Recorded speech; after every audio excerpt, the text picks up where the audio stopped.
Assalamualaikum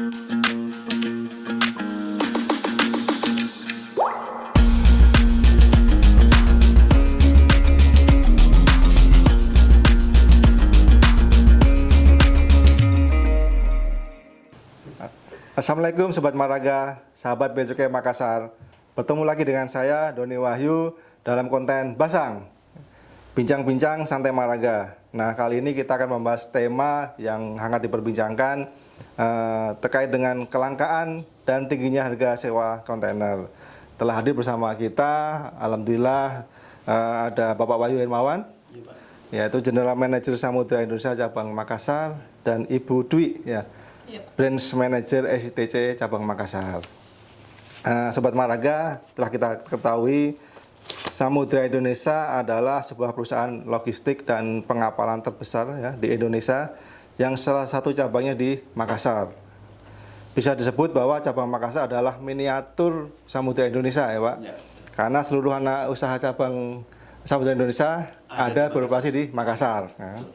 Jadi Pak Wahyu mungkin bisa disampaikan atau dijelaskan kepada Sobat Maraga mengenai operasi yang di Makassar. Oke, baik Pak. Jadi Samudra Indonesia di Makassar ini kita sebut sebagai miniaturnya Samudra Indonesia di holding karena setiap jenis bisnis logistik yang ada di Samudra Indonesia itu ada di Makassar. Jadi kalau misalnya dari mulai kapal, kita ada kapal kontainer, pelayaran Panuriwan, kemudian dari keagenan kapal juga ada, kita namanya PT Samudra Agensi Indonesia, kemudian dari PBM juga ada, perusahaan bongkar muat Makassar Jaya Samudra, kemudian dari sisi tracking juga kita ada, perusahaan angkutan darat Samudra Perdana, kemudian dari sisi logistik juga kita ada dua, Samudra Makassar Logistik juga dengan ada Sil Cargo. Kemudian dari sisi gudang depo juga kita ada, namanya Masaji Tatanan Kontainer Indonesia, dan kemudian yang terakhir itu juga kita ada dari gudang sendiri kita punya, namanya Masaji Kargo Sentra Tama yang ada di Jalan Insinyur Sutami. Jadi secara bisnis Samudra Indonesia secara keseluruhan tuh di Makassar itu termasuk yang lengkap gitu Pak. Setiap bisnis unitnya Samudra Indonesia ada di Makassar. Mungkin itu Pak. Jadi benar ya, semua cabang Samudra Indonesia ada di Makassar Pak ya? Ya, semua bisnis unitnya Pak ya?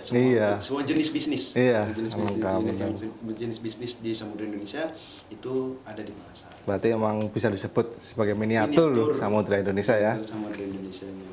Baik, terima kasih Pak. Yang kedua, Sobat Maraga, SITC adalah perusahaan pelayaran internasional yang pusatnya di Hong Kong. Sekarang udah buka jalur direct dari Makassar ke Cina Bu ya, sejak tahun 2015. 15 akhir. Iya, artinya ini barang ekspor yang melalui Makassar yang diangkut oleh kapal-kapal SITC ya, tidak lagi transit di Jakarta dan Surabaya ya. Jadi bisa langsung diangkut ke China ya Bu ya. Iya, betul. Nah, mungkin Bu Dwi bisa menjelaskan, dia bisa menyampaikan ke Sobat Maraga sekalian. Silakan Bu Dwi. Oke, jadi untuk Sobat Maraga semua yang belum kenal sama SITC atau yang baru mau kenalan sama SITC, SITC itu kami di Indonesia, salah satu cabang di Indonesia itu di Makassar. Cabang pertama di Indonesia itu Makassar. Selanjutnya ada di Semarang, Surabaya, dan Balikpapan. Seperti itu. Jadi dari Makassar sendiri sebetulnya kami untuk meningkatkan ekspor sesuai dengan kebijakan dari pemerintah ya Pak ya, untuk menaikkan ekspor 3 kali lipat. Oleh sebab itu SITC datang ke Makassar untuk dapat menggandeng semua eksportir, semua teman-teman di sini untuk dapat ayo kita eksportir bareng, kita coba cut off untuk transit time dari Makassar ke Cina. Dan transit di Cina, seperti itu Pak. Karena kapal kami itu calling per weekly di Makassar. Jadi setiap ETD itu di hari Senin, setiap Senin dalam 1 bulan itu ada 4 calling dari Makassar Pak. Seperti itu sih di SITC. Kita berkantor juga di Menara Bosowa, kita sudah hampir 5 tahun. Dari 2015 tanggal 5 Desember kita maiden voyage first call dari Makassar ke luar sampai detik ini. alhamdulillah atas support semuanya. Ya, jadi bisa mempermudah Bu ya, mempermudah Iya. pelaku ekspor, bisa memeringkan biaya ya, biaya transportasinya. Ya, seperti itu Pak. Nah, terima kasih Bu Dwi. Jadi Sobat Maraga, beberapa waktu yang lalu kita banyak mendengar Pak Presiden Jokowi sempat ya marah-marah ya karena kontainernya langka dan harganya gila-gilaan. Saya coba mengutip dari berbagai media pemberitaan nasional, Bapak Presiden menyampaikan jangan main-main dengan kelangkaan kontainer. Harganya sekarang naik 5 atau sampai 6 kali lipat dari harga normal. Dulu saat keadaan normal mau cari 1000 kontainer dalam sehari aja bisa. Sekarang mau cari satu saja susah ya, karena ada kekacauan. Nah, hari ini kita konfirmasi ya ke narasumber kita untuk memberikan kejelasan ke Sobat Maraga. Mungkin ini perlu jawaban singkat ya Pak Wahyu, Bu Dwi. Jadi jawabannya cuma ya atau tidak dulu. Ya atau tidak. Ya. Nah, apakah kontainer ini memang langka dan harganya sewanya mahal? Dari Pak Wahyu? Untuk Singkat. aduh, ya atau tidak ya? Singkat. Jadi dulu. Susah. Kalau di bulan Maret sekarang ini sudah tidak. Sudah tidak? Tapi sebelum Maret ya. Ya. Nah, kalau coba yang mungkin kalau sebelum Maret Pak ya? Sebelum Maret? Ya. Kalau ya. sebelum Maret ya. Ya, iya. Jadi Tapi mungkin kalau setelah Maret tidak. tidak. Boleh kita mungkin bisa menjelaskan Pak yang sebelum Maret, mungkin yang saat-saat ketika ada kelangkaan ya. Ya. Nah, kira-kira dan harganya bisa normal lagi nggak Pak? Sampai saat ini? Sampai saat ini harga di bulan Maret di bulan April ya, karena ini kan sudah masuk di bulan April, tanggal 7 April sekarang, itu harganya sudah mulai agak turun sedikit. Oh, sedikit ya, alhamdulillah. Turun sedikit karena ketersediaan kontainernya juga ada, kemudian masalah space juga relatif sudah ya agak longgar, udah agak mending lah gitu ya, walaupun memang belum full gitu. Terkait tadi yang kelangkaan di sebelum bulan Maret ya, itu apakah terjadi di Indonesia saja? Kalau terjadi di Indonesia saja sih sebenarnya juga tidak ya Pak, karena kan ini juga Global issue.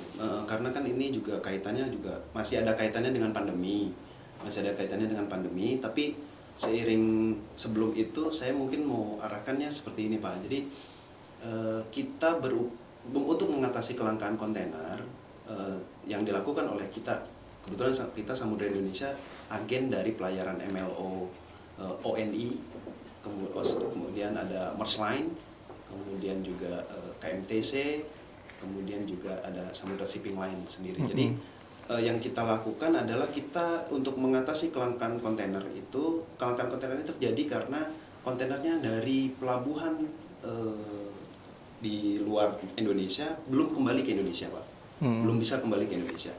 Bagaimana caranya kita mendorong kontainer itu kembali ke Indonesia? Cara mendorongnya adalah ya kita dorong impornya.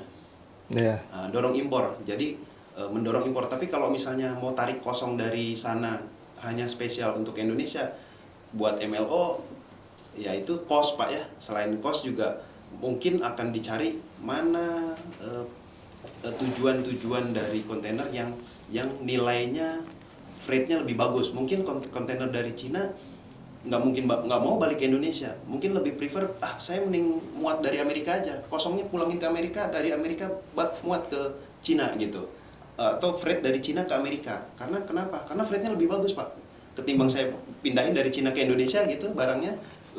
Cina lebih prefer kirim ke Amerika, seperti itu salah satu faktornya ya Pak. Jadi kembalinya bagaimana caranya untuk memaksa ini kontainer kembali ke Indonesia ya, salah satunya adalah ya kita dorong impornya gitu.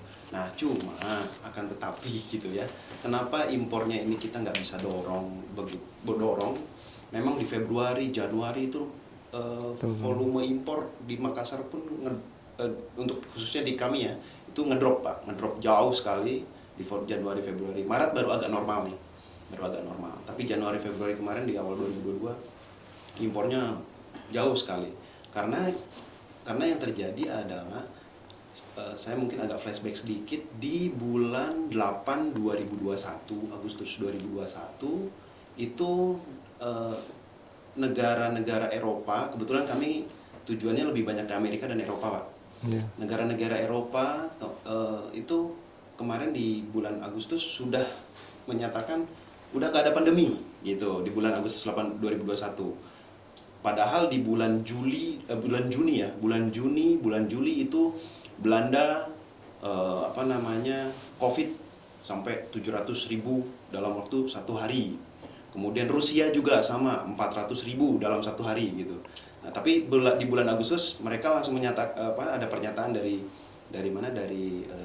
Eropa, terutama Inggris, Prancis itu menyatakan tidak ada lagi pandemi, sudah. Jadi ini sudah seperti flu biasa gitu.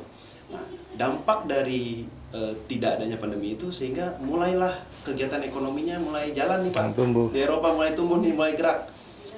Ketika ini mulai gerak, kegiatan ekonomi bergerak, masalah muncul lagi. Munculnya adalah krisis energi. Mungkin Bapak-bapak sekalian mendengar informasi itu bahwa di Eropa terjadi namanya krisis energi.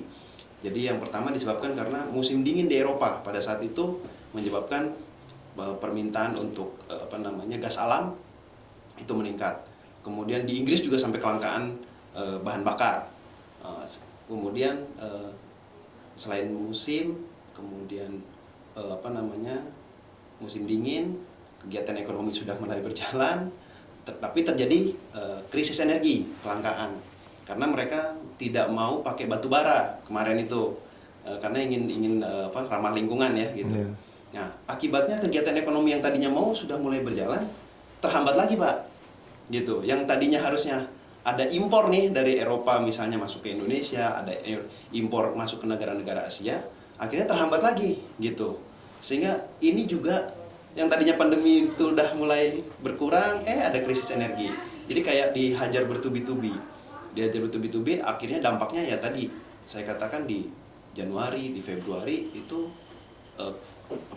kita mengalami kelangkaan kontainer. Bahkan di bulan Januari akhir atau Februari river kontainer itu jangankan di Makassar, di Jakarta aja nggak ada Pak. Gitu, river kontainer ya, terutama kalau kami alami sendiri tuh river kontainer. Itu banyaknya dari Makassar itu tujuan Amerika, Eropa. Nah, itu benar terjadi kelangkaan di bulan Januari dan Februari, terutama river. Pada saat itu kita minta river dari prinsipal, jangankan untuk Makassar, Jakarta aja kosong Pak, gitu, untuk river kontainer. Karena memang nggak ada yang kembali karena terjadi pandeminya udah mau selesai, mulai berjalan, krisis energi. Nah, itulah Pak urutan bertubi-tubinya sehingga terjadilah kelangkaan kontainer terutama di Januari Februari. Gitu. Tapi alhamdulillahnya Maret nih impornya udah mulai agak berjalan, kemudian impornya berjalan sehingga kelangkaan kontainer relatif sudah bisa teratasi dimulai bulan April ini. Nah, cuma nanti kita belum lihat lagi nih Pak dampaknya Rusia sama Ukraina nih seperti apa nih. Nah, ini nggak tahu nanti ngebacanya seperti apa. Karena Rusia juga termasuk 40% sumbangsih sumber minyak dunia, itu salah satunya dari Rusia 40%-nya. Kalau itu terhambat bisa terbayang Pak krisis energi di mana-mana gitu. Kemudian Ukraina juga termasuk supplier untuk industri otomotif.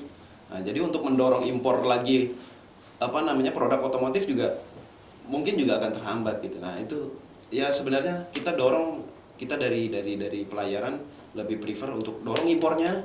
Jadi kelangkaan kontainer di kita relatif teratasi gitu Pak. Ketimbang kita merepo empty, MLO mikir dulu, daripada saya merepo empty atau kirim kontainer dari Cina ke Amerika ke Indonesia atau dari Eropa ke Indonesia, mending saya kirim dari Cina ke Amerika karena freight-nya lebih bagus, atau dari Eropa ke Amerika karena freight-nya lebih bagus. Iya. Mungkin itu sih Pak. Iya. Terima kasih Pak Wahyu telah menjelaskan dari Samudra Indonesia ya yang pernah mengalami kelangkaan, tapi alhamdulillah sekarang sudah mulai berjalan normal Pak ya. Berjalan normal nih Pak. Nah, sekarang kita ke Bu Dwi ya, terkait dengan kontainer langka. Apakah di SITC mengalami itu Bu? Tidak Pak. Alhamdulillah ya tidak Bu ya. Nah mungkin bisa jelaskan Bu pandangan dari SITC. Kalau di SITC itu kan terus terang kita kan servis kita itu untuk Southeast Asia, Jepang, Taiwan seperti itu. Jadi dan China. Jadi dari bulan Januari ya, kita bicara 2022 ya Pak ya. 2022 itu kami selalu mencoba untuk mengakomodir ya, sama mengantisipasi kebutuhan dari customer itu sendiri di Makassar khususnya. Karena kita bicara Makassar dulu ya Pak ya. Kalau bicara Makassar, kami di SITC Makassar itu kita selalu coba untuk komunikatif sama customer. Berapa forecastmu, kebutuhanmu untuk 2 minggu ke depan, atau kalau bisa long term 1 bulan. Jadi kita bisa mengantisipasi biar tidak terjadi kelangkaan, isu kelangkaan di Makassar khususnya Pak. Tapi dari Makassar sendiri, seperti yang tadi Pak Wahyu ya informasikan, kalau sebenarnya bagaimana sih biar supply sama demand-nya itu balance, stabil. Otomatis kan kami butuh impor. Sedangkan mungkin bapak-bapak tahu sendiri, impor ke Makassar itu tidak terlalu banyak. Khususnya mungkin dari servis yang kami layani, seperti itu. Kayak mungkin servis kami barang masuk impor itu hanya 30 atau 40 TEU per week per kapal. Sedangkan barang yang keluar dari Makassar 300 sampai 400 TEU per week. Itu tugas kami. Selaku pelayaran yang memang harus mengakomodir kebutuhan customer. Nah, selama ini saya selalu mencoba untuk yaitu yang tadi saya bilang, komunikatif dengan customer. Berapa sih kebutuhannya customer? Nah, kadang-kala Pak, customer informasikan oke, untuk 2 minggu ke depan kita punya kebutuhan misalnya 10 kontainer. Tapi ternyata di 2 minggu ke depan mereka kebutuhannya 30 kontainer. Nah, mungkin isu kelangkaan itu berkembang seperti itu. Padahal kami sudah mencoba untuk mengantisipasi itu, kayak gitu. Dan juga dari SITC Makassar, kami itu selalu mendapat supply dari cabang-cabang kami di Indonesia, Jakarta, Semarang, Surabaya, Balikpapan. Mereka yang merepo Pak. Jadi kami mencoba bagaimana sih biar Makassar itu tetap jalan ekspornya, biar volumenya yang sudah meningkat ini tetap bisa running well.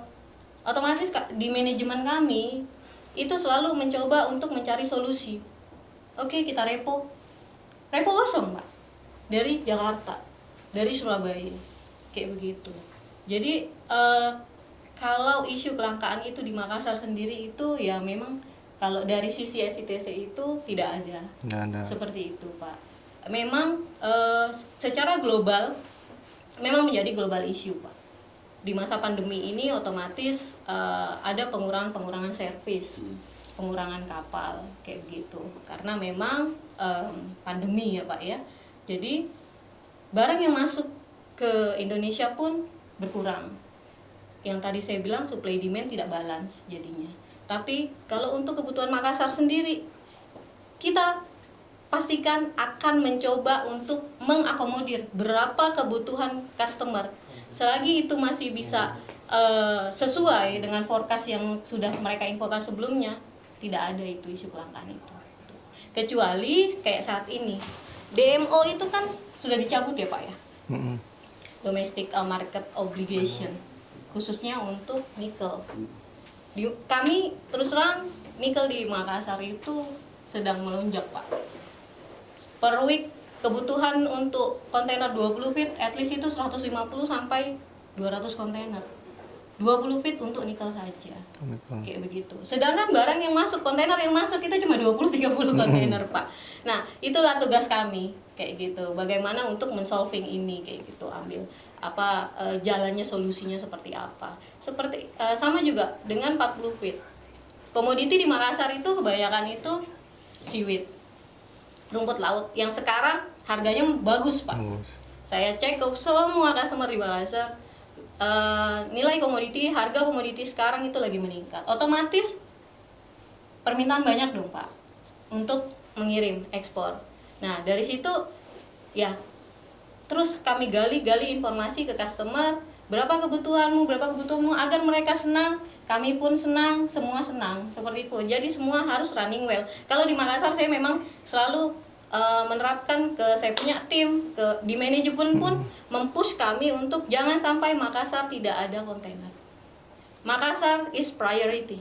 number one priority Oh, di SITC. Ya. Seperti itu Pak, karena memang kami disupport full dari semua instansi, dari semua customer, dari semua lini, seperti itu sih dari penjelasan dari kami sih Pak.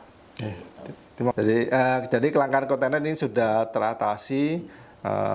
Mungkin dari segi harganya, mungkin dari Pak Wahyu bisa menjelaskan, nanti langsung Bu Dwi ya bisa menjelaskan juga. Baik Pak, jadi seperti saya sampaikan tadi bahwasanya di Januari dan Februari memang sempat terjadi kelangkaan, tapi di Maret seiring dengan impor sudah mulai masuk, kemudian kelangkaan kontainer sudah teratasi. Di bulan April ini terjadi penurunan Pak, penurunan harga freight, terutama karena kami lebih dominan banyak arah-arah Eropa, Amerika, kemudian baik itu kontainer 20 feet, 40 feet, kemudian juga river, itu ada sedikit penurunan. Memang masih sedikit Pak terjadi penurunan, tapi kita berharap sih terus seiring berjalannya waktu, posisi supply-nya makin meningkat, demand untuk mendekati demand, harganya bisa ketemu titik equilibrium yang lebih pas kali ya, karena kan kemarin ini angkanya masih tinggi terus gitu. Harapannya nanti harganya bisa turun seiring dengan supply-nya naik untuk memenuhi demand. Jadi nanti equilibriumnya lebih ketemu di tengah-tengah gitu ya Pak. Angkanya itu lebih di tengah-tengah. Harapan kami sih dari pelayaran seperti itu. Jadi geliat ekspor dari Makassar, terutama dari Indonesia, bisa makin terus meningkat, karena masih banyak juga para eksportir yang masih terhambat karena harga freightnya masih cukup tinggi, sehingga sulit bersaing dengan negara lain gitu Pak, untuk masuk harganya di pembeli begitu. Nah, terkait harga memang sudah menurun, tapi satu lagi nih Pak yang saya agak konsen.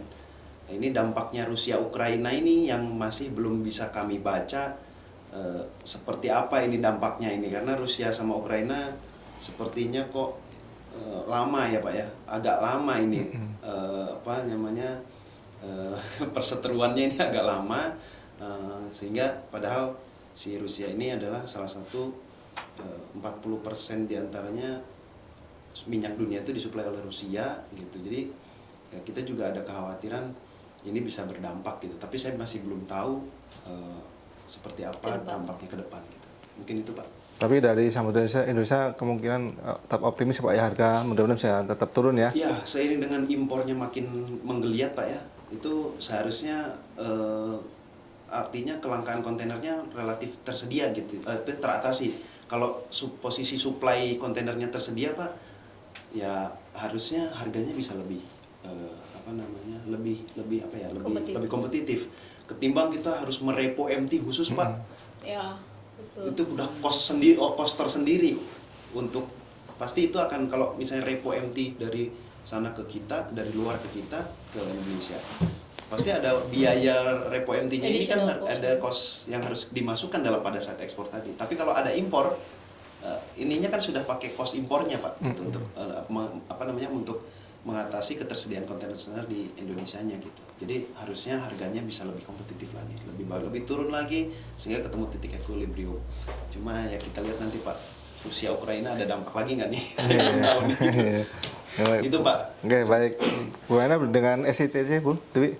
Kalau dari kami ya Pak ya, untuk sekarang ini memang harga masih stabil, tapi memang sudah agak ada beberapa destinasi lah, ada beberapa tujuan yang sudah mulai agak pengurangan, ada turun sedikit.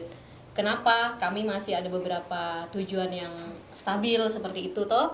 Karena concern kami itu bagaimana cara mengakomodir kebutuhan dari customer itu sendiri di Makassar.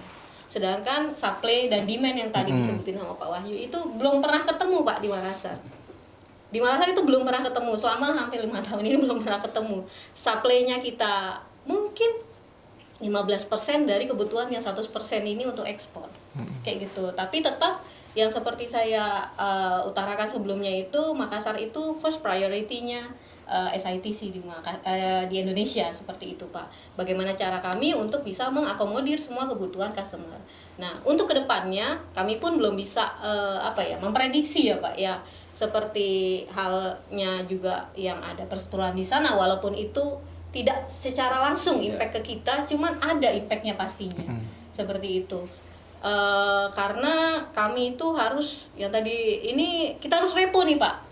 Repo itu kita kosongan Pak, kirim dari Jakarta, dari Semarang, Surabaya itu kan kos besar dari sana. Nah otomatis kan kita untuk menyesuaikan itu ya oke. Dan customer itu sampai saat ini masih bisa mengaccept rate yang kami berikan. Tapi untuk ke depan ya kalau bisa ada pergerakan untuk bisa lebih kompetitif di sisi eksportir itu ya kami akan coba, kami akan berikan, intinya kami akan berikan servis yang terbaik untuk customer. Seperti itu sih Pak. Baik, terima kasih. Saya boleh nambahin Pak, silakan. sedikit. Saya tadi pagi baca berita Pak. Jadi Jerman itu lagi simalakama gitu. Tulisannya tuh Jerman lagi simalakama. Simalakamanya adalah dia itu sangat bergantung pada Rusia untuk masalah energinya. Gitu, sangat bergantung sama Rusia. Tapi karena Rusia perang dengan Ukraina, dia mencoba untuk saya nggak mau beli dari Rusia gitu. Jadi di satu sisi dia butuh sebenarnya gitu ya, tapi di satu sisi ini kan beberapa negara kayak mulai menyetop Pak kapal-kapal, bahkan kapal Rusia kemarin ke Amerika, mau tujuan Amerika sampai balik lagi Pak. Itu bisa. tujuan Philadelphia itu sampai balik lagi sehingga status barang tuh menjadi status kondisi masih dipesan. Kondisi masih pesanan gitu. Yang tadinya ke Philadelphia ditolak kan sama Amerika nggak jadi akhirnya kapal balik lagi gitu. Jadi ini negara-negara yang karena Rusia menyerang Ukraina, negara-negara lain ini mulai mencoba untuk menstop membeli barang dari Rusia lah gitu ya. Tapi juga si malakama buat mereka, saya juga butuh sebenarnya kan energi ini untuk bisa menggerakkan ekonominya mereka kan gitu. Nah, jadi tadi saya baca lagi si malakama ini Pak gitu.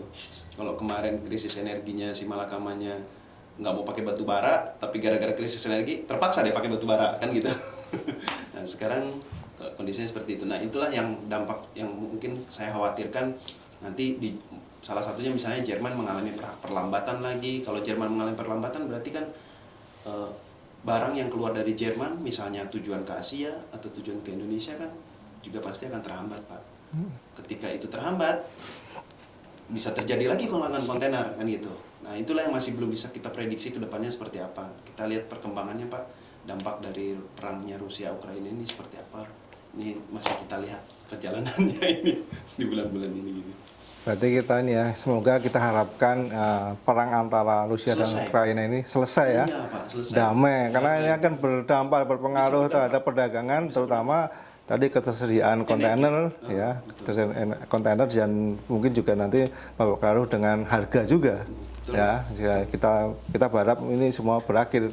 Nah, dunia bisa damai saja gitu. Terima kasih Bu Dwi atas penjelasannya, gambarannya. Berarti sebenarnya untuk kontainer itu juga terpengaruh dari keseimbangan antara ekspor dan impor ya. Ternyata kontainer itu berpengaruh. Banget Pak. Iya, antara ekspor dan impor harus seimbang ternyata ya. Nggak bisa ekspor tinggi, impor kurang, ternyata ya berpengaruh di masalah ketersediaan kontainer ya. Nah, Sobat Maraga, ini tadi penjelasan dari Pak Wahyu dan Bu Dwi ya. Semoga memberi gambaran kondisi ketersediaan kontainer dan harga kontainer yang ada di pelabuhan Makassar ini. Nah, ini pertanyaan terakhir ini Pak Wahyu dan Bu Dwi. Ini karena karena ini Samudra Indonesia dan SITC kan selama ini adalah sebagai mitra ya, mitra Bea dan Cukai. Kami minta pendapat nih dari Bapak dan Ibu terkait dengan Bea Cukai, khususnya Bea Cukai Makassar. Nah, mungkin Pak Wahyu bisa terkait Bea Cukai Makassar. Iya, sebagai mitra nih. Iya, kalau dengan Bea Cukai Makassar itu justru kita sudah kerjasama dengan, menurut saya Bea Cukai Makassar sudah support sekali ya terhadap terutama pada para pelaku ekspor, kemudian kepada kita juga sebagai yang membantu mengirimkan barang-barangnya para eksportir itu dari Bea Cukai Makassar sudah sangat mendorong sekali. Makanya kemarin kita udah Samudra Indonesia juga membuka gudang konsolidator pertama di Makassar, itu pun atas dorongan dan juga bantuan dari tim Bea Cukai Makassar, Pak. Jadi benar-benar tim Bea Cukai Makassar ini luar biasa supportnya untuk mendorong ekspor di Makassar. Mungkin itu sih Pak yang saya alami selama ini dengan Bea Cukai Makassar, luar biasa untuk support kegiatan ekspornya di Makassar. Begitu Pak. Silakan menurut Bu Dwi atas Bea Cukai Makassar. Kalau menurut saya dari SITC ya Pak ya. Iya. Pastinya itu Bea Cukai Makassar itu sangat mensupport kami, support full dengan kegiatan kami di Makassar selaku direct call ya Pak ya, kayak gitu. Jadi segala sesuatu yang bisa kita diskusikan untuk bagaimana cara meningkatkan ekspor di Makassar, bagaimana untuk kita menggandeng eksportir agar lebih mudah dalam pengiriman dan segala macam, itu sangat membantu kami khususnya. Karena apapun itu Bea Cukai Makassar khususnya Pak itu selalu memberikan solusi Pak, solutif seperti itu. Jadi dan support sekali dengan kami di segala aktivitas kami, begitu sih Pak. Nah, terima kasih nih Pak Wahyu, Bu Dwi, mewakili dari Samudra Indonesia dan SITC. Kami juga terima kasih setelah bekerja sama dan berkoordinasi, selalu bersinergi dengan Bea Cukai Makassar untuk mengedepankan, untuk memajukan, mendorong pertumbuhan ekonomi terutama ekspor impor yang ada di Makassar ini. Semoga kedepannya kegiatan logistik tetap masih berjalan lancar dan tetap tumbuh baik, dan kegiatan ekspor impor juga semakin bagus ya di Makassar ini. Amin Pak, amin. Jadi terima kasih atas kehadirannya. Demikian Basang pada kali ini, kita akan bertemu lagi di Basang berikutnya. Bea Cukai makin baik.